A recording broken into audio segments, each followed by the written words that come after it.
உலகெங்கிலும் இருக்கிற தமிழ் சொந்தங்கள் எல்லாருக்கும் வந்து என்னுடைய வணக்கம். இலங்கை பிரஜோரால் வந்து கனடாவில் வந்து காட்டிய ஒரு வேலையை பற்றி தான் எங்களுடைய சேனலில் வந்து கதைக்க போகிறோம். குறிப்பாக வந்து பார்த்தீங்கன்னு சொன்னால் கனடாவில் இருக்கிற ஒரு இலங்கை பிரஜை ஒருவர் வந்து அங்கே பெண்களோட வந்து சிலுமிசம் செய்த வழக்கில் வந்து கைது செய்யப்பட்டிருக்கிறார்.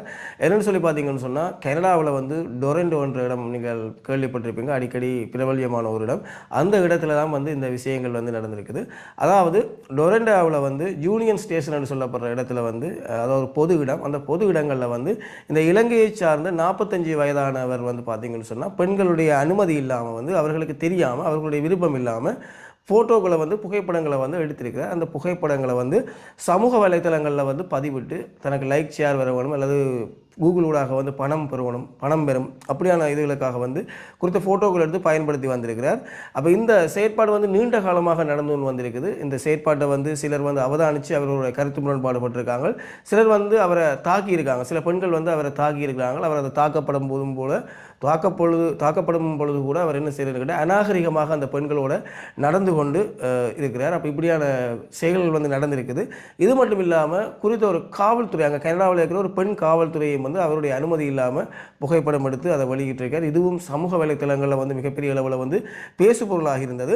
அந்த அடிப்படையில் வந்து பார்த்தீங்கன்னு சொன்னால் அந்த குறித்த நபர் வந்து காவல்துறையால் வந்து கனடா காவல்துறையால் வந்து கடந்த டிசம்பர் மாதம் வந்து கைது செய்யப்பட்டிருந்தவர். அதுக்கு பிறகு வந்து பார்த்தீங்கன்னு சொன்னால் இந்த பிப்ரவரி மாதம் 4ஆம் தேதி நீதிமன்றத்தில் வந்து முன்னிலைப்படுத்தப்பட்டிருந்தவர். ஸோ இந்த விஷயம் வந்து பார்த்தீங்கன்னு சொன்னால் உண்மைக்குமே ஏற்றுக்கொள்ள முடியாத ஒரு விஷயமா இருக்குது. இந்த பெண்களை வந்து அவர்களுடைய விருப்பம் இல்லாமல் அதை புகைப்படம் எடுத்து அதை சமூக வலைதளங்களில் போட்டு அவர்களுடைய மரியாதைக்கு பங்கம் விளைவிக்கிற செயற்பாடுகளில் வந்து இந்த குறித்த நபர் வந்து ஈடுபட்டிருக்கிறார். தற்பொழுது அவர் கைது செய்யப்பட்டிருக்கிறார். அவருக்கான தீர்ப்பு வழங்கப்படும். பார்த்தீங்கன்னு சொன்னால் இப்படியான செயற்பாடுகளுக்கு வந்து பெரிய தண்டனை வழங்கப்படும் சொல்லப்படுது. இவருக்கு வந்து 4 வழக்குகள் வந்து பதிவு செய்யப்பட்டது. இது குறித்த செயற்பாடு தொடர்பாக 4 வழக்குகள் பதிவு செய்யப்பட்டு தான் அவர் நீதிமன்றத்தில் வந்து ஆஜர்படுத்தப்பட்டிருக்கிறார். இப்படியான குற்றங்களுக்கு வந்து குறைஞ்சது வந்து 10 வருடங்கள் வந்து கனடாவில் வந்து தண்டனை கொடுக்கப்படும் என்று சொல்லி சமூக வலைத்தளங்களில் கதைச்சு கொண்டு வரதை பார்க்கக்கூடியதாக இருக்குது. குற்றம் எல்லாம் நிரூபிக்கப்பட்டால் நிச்சயம் அவருக்கு 10 வருட தண்டனை வந்து கிடைச்சி ஆகும்ன்ற மாதிரி தான் கருத்துக்கள் வழியாக இருக்குது. இது மட்டும் இல்லாமல் இவர் பல்வேறுபட்ட பெண்களோட வந்து இப்படி நடந்து கொண்டிருக்கிறார்.